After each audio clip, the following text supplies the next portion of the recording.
Mahirap pag-let go na naman. Okay lang ito, halagaan natin yan. Makakatulog na ito.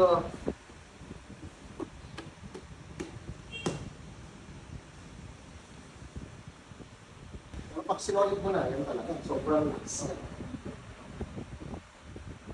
hindi pa ako nagpalit ng battery. Stock pa rin siya. Ito yung isa ko. Yun nga.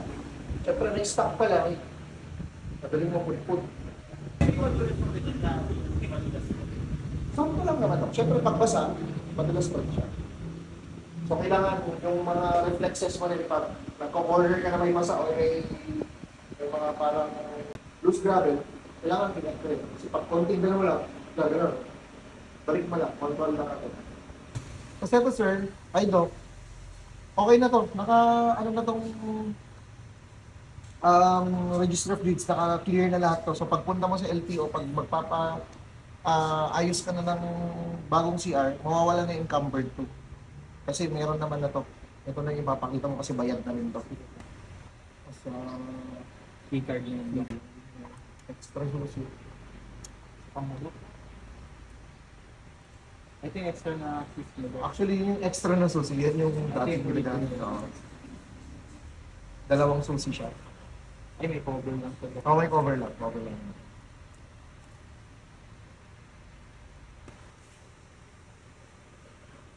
Wala doon alagaan siya.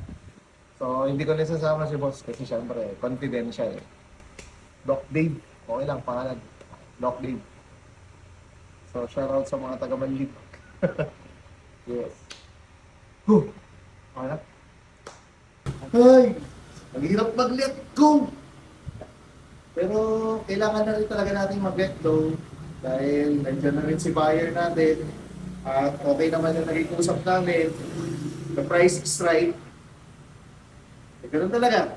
Kung may umalis, may darating. More memories to come.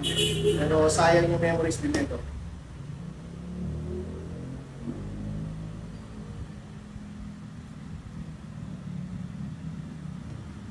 Yun lang. Wala ka.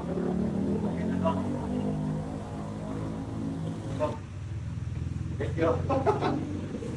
Pasensya ka na, nagantay ka.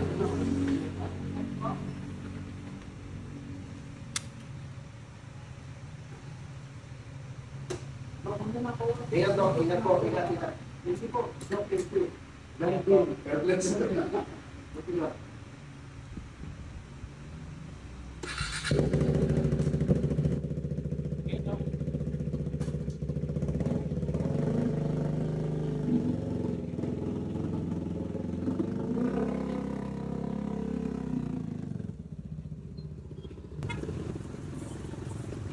Ang hirap mag-let go.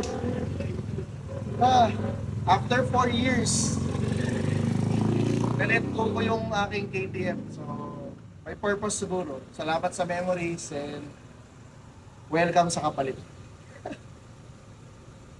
Sakit. Dalawa na ang nawala sa akin. Pero alam naman natin na pag may umalis, may babalik.